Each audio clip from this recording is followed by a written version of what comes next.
This is the Eye on Annapolis Daily News Brief, keeping you informed about the happenings in Annapolis and the area. Local news, local sports, local events, local opinion, and of course, local weather. The Eye on Annapolis Daily News Brief starts now. Good morning. It's Tuesday, July 21st, 2020. This is John Frenaye, and this is your Eye on Annapolis Daily News Brief. Well, a couple big stories late yesterday in the afternoon. The Anne Arundel County Public Schools have announced that they are going to go to a virtual learning program for the first semester of the 2020-2021 school year when it starts up again in the fall. In a statement, Dr. Arlotto said, "What carries the most weight for me, however, is the data and the science. I have been communicating with Dr. Colin Nariman regularly, and his advice to me is that given the current state of the pandemic and the fact that Maryland remains in stage 2 of its road to recovery, the best course of action is to begin the year virtually." Now, the 14 committees that were focused on the reopening of the schools will now focus their efforts exclusively on a virtual learning environment. Not a lot of time between now and then, but we'll see what they come up with. Arlotto did say that there are other key points of the reopening plan that are still under development at this point, but they will be posted online after he presents them all to the Board of Education on July 22nd. They are taking public testimony and public comments. You can do that through Friday, July 31st, and you want to send emails to reopening2020@aacps.org, or you can mail them into the Board of Education at 2644 Riva Road in Annapolis. The other big story yesterday afternoon, County Executive Stuart Pittman called an emergency town hall on the COVID numbers. You can check out the full town hall on his Facebook page, which is Anne Arundel County Executive. But in a nutshell, he and Dr. Colin Nariman are considering rolling back some of the reopenings if the numbers do not get better. Dr. Colin Nariman reiterated to wear masks, and Pittman admonished that just because the governor removed the stay-at-home order doesn't mean you have to go wild. And he closed the town hall with this, and I'll quote, "Think twice about going to a restaurant or the mall," unquote. If I was a betting man, I would say that we see a rollback probably sometime next week. All right, let's slide into some better news. This is COVID-related good news. More than 54,000 Marylanders took advantage of the extended enrollment program of the Maryland Health Connection to get health insurance during the COVID emergency. Back on March 16th, the marketplace opened up for a special enrollment period, and when it closed on July 15th, they had enrolled 54,028 people. Just some interesting statistics out of that. 35% of them had purchased private plans, 65% enrolled in Medicaid, 90% of them received free or reduced cost coverage. Prince George's and Montgomery counties were the highest enrollment counties. 35% of the enrollments were ages 18 to 34, and nearly a third self-reported themselves as Black or African American. Now, keep in mind that if you do lose your job due to COVID or something else, or if you've experienced some sort of a major life change like divorce, death of a spouse, etc., you may be eligible to enroll any time of the year. You want to check out marylandhealthconnection.gov for all those details. If you have some time tonight, 7 p.m. on the Green Give Facebook page is where you want to be. It gets started tonight. It is the annual Green Give, which is a 36-hour, this year it's an online fundraising event to help a lot of the environmental organizations right here in our area. Again, it starts off at 7 p.m. with a Facebook watch party tonight on the Facebook page for Green Give. You just want to search for that. But as all the nonprofits are struggling with getting money in this COVID year, these smaller environmental ones are having an even harder time. 10 of them have come together to try to raise it, and they're encouraging you to donate to one, all, or some of them. The ones that are involved are Annapolis Green, the Arundel Rivers Federation, Clear Shark H2O, Scenic Rivers Land Trust, Severn River Association, the Severn River Keeper, Spa Creek Conservancy, St. Luke's Restoration of Nature, Unity Gardens, Watershed Stewards Academy. You can find out more information at greengive.org, and I do recommend everybody support our local environmental organizations.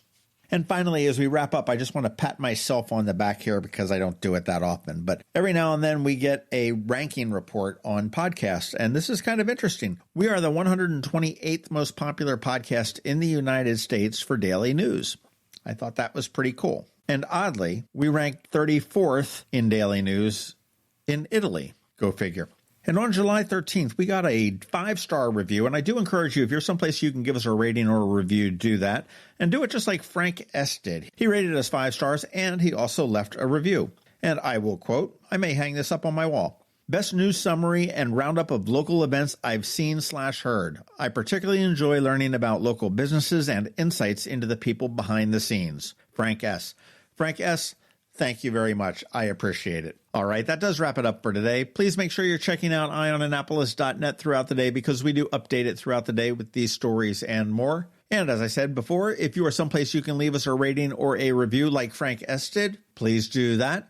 Make sure your friends and family know how to get a hold of a podcast, how to subscribe to this one. Other than that, hang tight. George Young is standing by with your local DMV weather forecast. But first, here comes Rick Peters from Solar Energy Services. Hello, energy consumers. This is Rick Peters, president of Solar Energy Services. Have you been looking for ways to save money recently? Maybe you should consider solar energy for your home. Or are you waiting for the technology to get cheaper? If so, how long are you going to wait? Today's solar costs less than 20% of what it cost 10 years ago. But while solar prices have declined every year, so have the financial incentives. Bottom line, if you wait for cheaper solar, you're also waiting for lower incentives. Take my home, for example. My solar system was installed in 2010, and it's been paid off for almost 5 years, and I no longer have to buy any electricity for another 15 to 20 years. If I waited for cheaper solar, I'd still be paying an electric bill.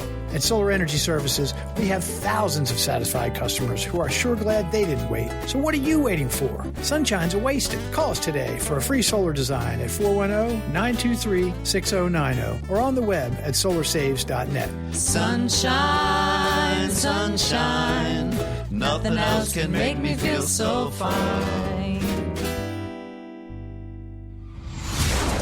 Going out? You need the most up-to-date local weather. Here's George Young from DMV Weather in Annapolis with today's forecast. Hey everyone, this is George with DMV Weather, and this is your Eye on Annapolis forecast for Tuesday, July 21st. Yesterday was the second consecutive day with BWI Airport hitting the 100-degree mark as the rest of Anne Arundel County was in the 95 to 99-degree range, with oppressive humidity for all sending feels-like temps into the 100 to 110-plus degree range across the region. And today will likely be a third straight day of the same conditions, with some PM showers and storms expected to be followed by more of the same both Wednesday and Thursday, before temps relent just a bit Friday through Sunday with highs in the 87 to 94-degree range, with a continued small but valid chance of PM storms each day. Okay, that's it for today. This is George Young of DMV Weather. Make it a great day out there. Stay healthy and be safe. And be sure to get our free app on all of your devices by searching DC MDVA Weather in the Apple or Google App Stores. And also follow us on Facebook and Twitter. And use our website at dmvweather.com so you can always stay weather informed. Have you ever been to the Annapolis Mall when it opens for the day? Maybe you've noticed the line of folks waiting to get into the Apple Store. As you may know, I'm a Mac user, and today's episode of the Daily News Brief, in fact, all of the episodes of the Daily News Brief have been produced right here on my Mac computer. What you might not know about is Macmedics. They were founded here in Annapolis in 1989, and they are an Apple-authorized premium service provider, the only one in the Baltimore-Annapolis, D.C. area. And what that means to you is that they repair all Apple devices, including the iPhone screens and batteries, all without an appointment. And most repairs are done the same day, usually within 2 hours. They also sell everything except the iPhone and the watch for the same price as Apple. I don't know why you would go anywhere else.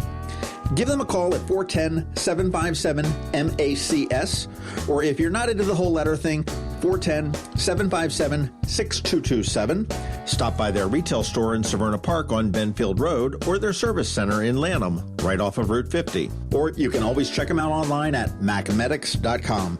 I'll tell you, they've saved me quite a few times, and I know they can save you. You've been listening to the Eye on Annapolis Daily News Brief. Tell your friends and colleagues this is the podcast where you can keep up on the latest with what's going on in Annapolis. And also tell them about our website, eyeonannapolis.net, where you can find even more information.